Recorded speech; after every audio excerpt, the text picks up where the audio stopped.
ಇವತ್ತಿನ social media ಫೈಟರ್ಸ್ಗೆ ಇವತ್ತಿನ cringe things what coming on media ಅಲ್ಲ, ಒಂದು ಮಾತು ಅದ್ರ ಬಗ್ಗೆ ಹೇಳೋದಾದ್ರೆ social media it is not 24/7. ಯಾರೋ ಲಾಯರ್ಗಳು ಬೆಳಿಗ್ಗೆನೋ 3 ಗಂಟೆಗೂ ಫೇಸ್ಬುಕ್ ಲೈವ್ ಮಾಡ್ತಾರೆ, ಮಧ್ಯಾಹ್ನನೂ ಮಾಡ್ತಾರೆ, 24/7. That is not about that. So you and ನೀವೇನು ಕಮೆಂಟ್ ಮಾಡೋಕ್ಕೆ ನೀವೇನು 24/7 ಕಮೆಂಟ್ ನಿಮ್ಗೆ ಯಾರು ಕೇಳ್ತಾ ಇಲ್ಲ. Social media is all about expressing your views and build a community. One is that fake lawyer, ಏನು ಇಲ್ದೇನೆ ಕೆಲಸ ಮಾಡಿಲ್ದೇ ಇದ್ದಾಗ. So I am one of the example. So you should not fear to tell the truth. So truthಗೆ ಆ ಮೂಮೆಂಟಿಗೆ ನಿಮ್ಗೆ ಸ್ವಲ್ಪ ಕಷ್ಟ ಆಗ್ಬೋದು, but long run ನಿಮ್ಗೆ ತುಂಬ ಹೆಲ್ಪ್ ಆಗುತ್ತೆ. ನನ್ನ ತುಂಬ frankness, I call it brutal ಫ್ರ್ಯಾಂಕ್ನೆಸ್.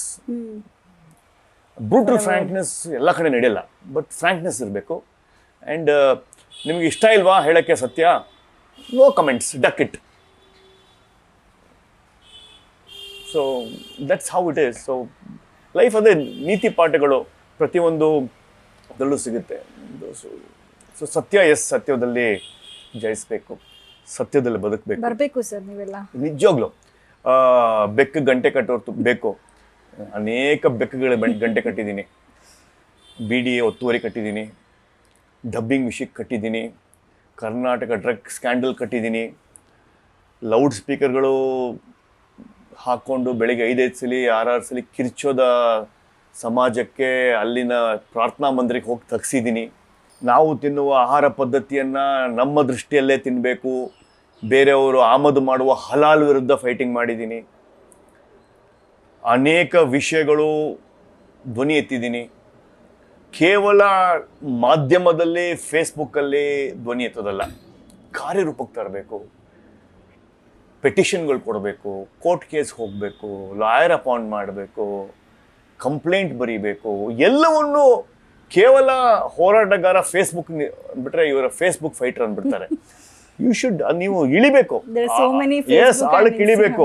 ಇವಾಗ BDA ಆದರೆ BDA ಕಮಿಷನರ್ ಬರೀಬೇಕು, ಚೇರ್ಮನ್ ಬರೀಬೇಕು, ಅರ್ಬನ್ ಡೆವಲಪ್ಮೆಂಟ್ ಸೆಕ್ರೆಟರಿಗೆ ಬರೀಬೇಕು, ಕಂಪ್ಲೇಂಟ್ ಮಾಡಬೇಕು, ಲೋಕಾಯುಕ್ತಕ್ಕೆ ಬರೀಬೇಕು, ಕೋರ್ಟ್ಗೆ ಹೋಗ್ಬೇಕು, ಪೆಟಿಷನ್ ಕೊಡಬೇಕು, BBMP ಕಮಿಷನರ್ಗೆ ಹೋಗ್ಬೇಕು, ಮಾತಾಡಬೇಕು, ನಿಮ್ಮ ಕೇಸನ್ನು ಪ್ರೆಸೆಂಟ್ ಮಾಡಬೇಕು, ರಿಜಿಸ್ಟರ್ ಪೋಸ್ಟ್ ಮಾಡಬೇಕು, ಪೆಟಿಷನ್ ಕೊಡಬೇಕು, ಅಡ್ವೊಕೇಟ್ ಮುಖಾಂತರ ನೀವು ಒಂದು ಪಬ್ಲಿಕ್ ಇಂಟ್ರೆಸ್ಟ್ ಲಿಟಿಗೇಷನ್ ಅನ್ನು ಫೈಲ್ ಮಾಡಬೇಕು. Then only you are called a real social fighter, you are called ಸಾಮಾಜಿಕ ಹೋರಾಟಗಾರ.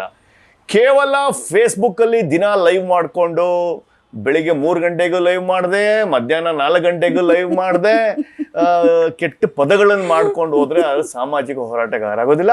ಸಾಮಾಜಿಕ ಹೋರಾಟಗಾರರಲ್ಲಿ you should have the fighting spirit with the knowledge of law, with the knowledge of public domain, public policy.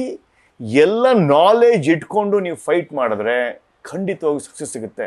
ನನಗಂತೂ success ಸಿಕ್ಕಿದೆಯಪ್ಪ. ನನಗೆ BDA ಒತ್ತುವರಿಯಲ್ಲಿ ಅನೇಕ ಎಕರೆಗಟ್ಟಲೆ ಜಾಗನ BDA ಅವರು ತೊಗೊಂಡಿದ್ದಾರೆ. BDA ಶ್ರೀಮಂತವಾಗಿದೆ. BDA ಶ್ರೀಮಂತ ಅಂದರೆ ಸರ್ಕಾರ ಶ್ರೀಮಂತ ಆದಂಗೆ, ನೀವು ಶ್ರೀಮಂತರಾದಂಗೆ. ಅನೇಕ ಲೇಕ್ ಒತ್ತುವರಿಗಳು, ಲೇಕನ್ನು ಬಿಡಿಸ್ಕೊಟ್ಟಿದ್ದೇನೆ ಬಿಲ್ಡರ್ಸ್ ಕಡೆಯಿಂದ, ಸರ್ಕಾರಕ್ಕೆ ಬಂದಿದೆ. ಲೇಕಲ್ಲಿ ವಾಕಿಂಗ್ ಮಾಡ್ಬೋದು, ನಮಗೆ ಸೋಷಿಯಲ್ ಇಕಾಲಜಿ ಇದೆ. ಡಬ್ಬಿಂಗು ಕರ್ನಾಟಕದ ಹಕ್ಕು, ಕನ್ನಡಿಗರ ಹಕ್ಕು, ಅದು ಹೋರಾಟ ಮಾಡಿದೆ. ನಾವು, ನೀವು, ನಿಮ್ಮ ತಾಯಿ, ನಮ್ಮ ತಾಯಿ, ತಂದೆ ತಾಯಿಯರು ಅಂತಾರಾಷ್ಟ್ರೀಯ ಚಿತ್ರಗಳು ಕನ್ನಡದಲ್ಲೇ ನೋಡಬೇಕು ಅನ್ನುವ ಒಂದು ಏನು ಕನಸಿತ್ತು 2014ರಲ್ಲಾಯಿತು.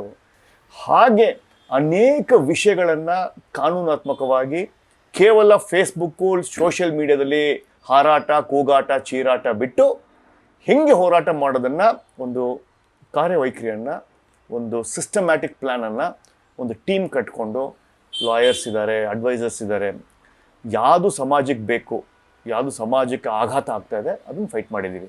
ಸೊ ಅದೇ ನನ್ನ ಮೇನ್ ಕಸಬ ಅಲ್ಲ, ಹೋರಾಟನೇ ನನ್ನ ಮೇನ್ ಕಸಬ ಖಂಡಿತ ಅಲ್ಲ. ನನ್ನದೇ ಆದ ರಿಯಲ್ ಎಸ್ಟೇಟ್ ಉದ್ಯಮ ಇದೆ, ಎಜುಕೇಷನ್ ಉದ್ಯಮ ಇದೆ. ಸೊ ಅದು ಸಪ್ರೇಟ್. ಹೋರಾಟ ಯಾಕೆ ಮಾಡಬೇಕು? ಹೋರಾಟದಿಂದ ಅನೇಕ ತೊಂದರೆಗಳಾಗುತ್ತೆ ಲೈಫು, ದಟ್ಸ್ ಡಿಫ್ರೆಂಟ್. ಹೋರಾಟ ನನ್ನ ಮೇನ್ ಪ್ರೊಫೆಷನ್ ಅಲ್ಲ. ನಾನು ಫುಲ್ ಟೈಮ್ ಹೋರಾಟಗಾರ ಅಲ್ಲ, ಫುಲ್ ಟೈಮ್ ರಾಜಕೀಯ ವ್ಯಕ್ತಿ ಅಲ್ಲ. ಸಮಾಜಕ್ಕೆ ಧ್ವನಿಯಾಗಿ ಒಬ್ಬ ವ್ಯಕ್ತಿ ಬೇಕು. ನಾನಿಲ್ಲ ಅಂದರೆ ಇನ್ನೊಬ್ಬ ರಾಮಪ್ಪ, ಶ್ಯಾಮಪ್ಪ, ಬಾಮಪ್ಪ ಬರ್ತಾರೆ, ಅದರಲ್ಲಿ ನಾನೊಬ್ಬ ಅಷ್ಟೇ.